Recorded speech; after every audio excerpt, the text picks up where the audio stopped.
Good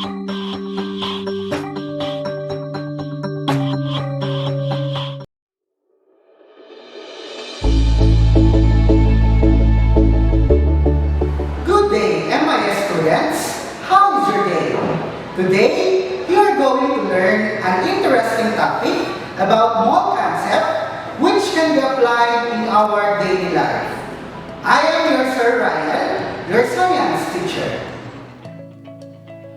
Before we proceed to our lesson proper, let us know first what are expected from us. For this lesson, our most essential learning competency is use the mole concept to express mass of substances.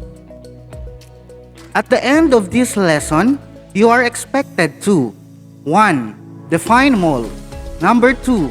Calculate the molar mass of a compound. Number 3. Cite some substances in your home or community which mole concept is applied. In real-life situations, pieces of matter are quantified by finding the mass or counting. Market vendors, for example, would rather sell composites by getting the mass and salted eggs by counting. The choice of quantifying goods is determined by convenience. To measure these quantities, mass units such as kilogram or gram, or counting units such as dozen or case are being used. Some examples for certain numbers of particles are a dozen of rose, a ream of bond paper, a tray of egg, a pair of shoes, a case of soft drinks, a sack of rice. Based on the given pictures, can you define what is a mole? When we say mole, it is a fundamental SI unit used to measure the amount of a substance. In Latin, mole means a massive heap of material. It can also be defined as the number of carbon atoms in 12.01 grams of carbon. In addition, it is the atomic or formula mass of a substance expressed in grams. Now, let us discuss what is Avogadro's number. It is the number of atoms in exactly 12 grams of carbon-12. Fun fact! Did you know that Avogadro's number was coined after Amadeo Avogadro in 18th century? It is the number of particles found in 1 mole of a substance. Take note, in 1 mole of a substance is equal to 6.02 times 10 raised to 23rd power. Now let us try to use an example. How many molecules are there in 4.0 moles of carbon dioxide? We have the given 4.0 moles of carbon dioxide and find for the number of carbon dioxide. 1 mole is equal to 6.02 times 10 raised to 23rd power. Convert mole to molecules.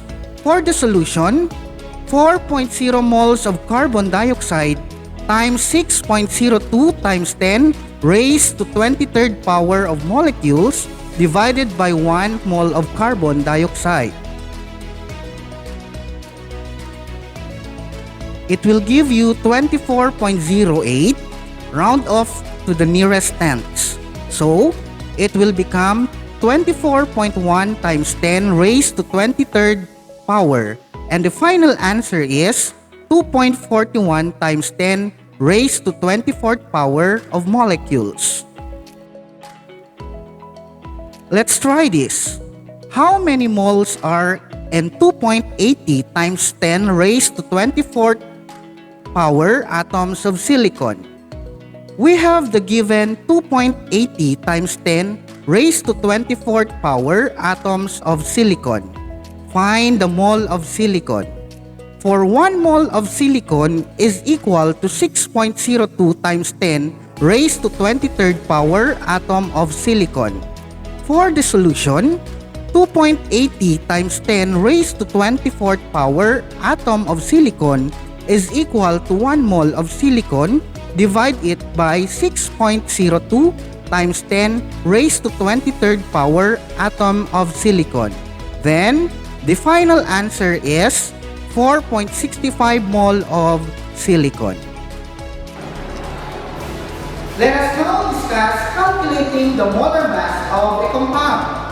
When we say molar mass, it is the mass in grams to the mole of the substance in grams per mole. And when we say compound, it is the collection of atoms. For the first example, sample number 1. Calculate the mass of 1 mole of methane. 1 mole of methane consists of 1 atom of carbon and 4 atom of hydrogen. Solution: for the atomic mass of carbon is 12.01 grams per mole times 1 atom is equal to 12.01 grams per mole. For the atomic mass of hydrogen is 1.08 grams per mole times 4 atom is equal to 4.032 grams per mole. For the final answer, we have 12.01 plus 4.032 is equal to 16.042 grams per mole.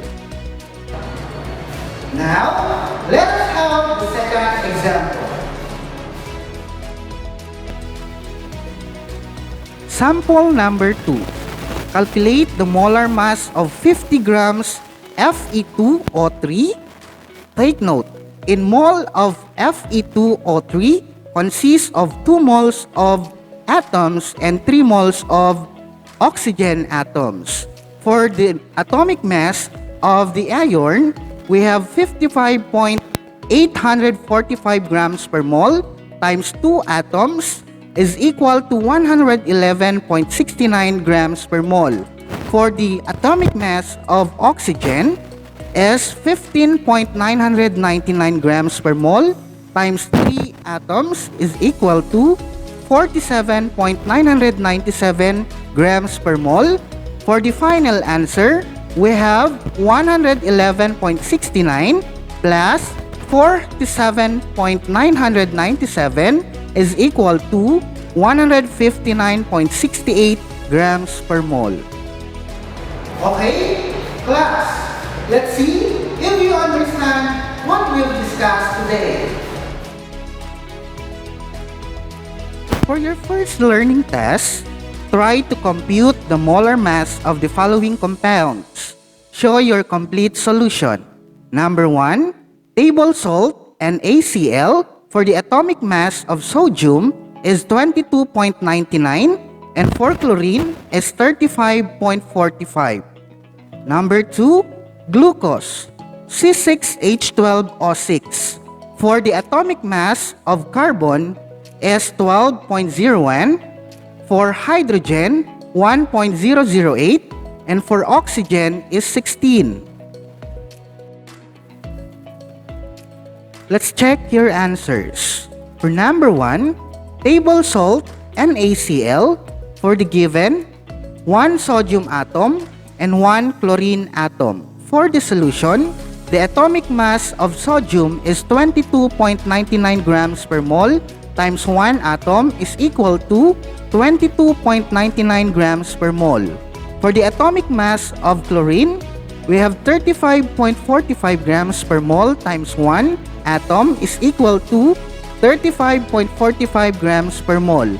For the final answer, 22.99 plus 35.45 is equal to 58.44 grams per mole. Number 2, glucose, C6H12O6, given 6 carbon atoms, 12 hydrogen atoms, 6 oxygen atoms. For the solution, we have for the atomic mass of carbon is 12.01 grams per mole times 6 atoms is equal to 72.06 grams per mole. For the atomic mass of hydrogen is equal to 1.008 grams per mole times 12 atoms is equal to 12.10 grams per mole. For the atomic mass of oxygen is 16 grams per mole times 6 atoms is equal to 96 grams per mole. For the final answer, we have 72.06 plus 12.10 plus 96 is equal to 180.16 grams per mole. Very good, class. You really learned what we have discussed today. Let us have another activity to deepen our understanding of the lesson. For your learning task number 2, write true if the statement is correct and false if wrong. Number 1. Different kinds of materials with the same number of particles have different masses. The answer is true. Number 2. 1 mole contains of Avogadro's number of particles equal to 6.02 times 10 raised to 23rd power. The answer is true. Number 3. The mass of the substance divided by its smaller mass gives the number of moles of the substance. The answer is true. Number 4. Molar mass is the mass of 1 mole of the substance expressed in millimeter. The answer is false. It should be in grams. Number 5. The number of moles multiplied by the Avogadro's number gives the number of particles. The answer is true. Were you able to get the correct answers? If so, you're doing a good job. And for your final activity, in your journal notebook, write your personal insights about the lesson using the prompts below. I understand that. I realize that. I need to learn more about.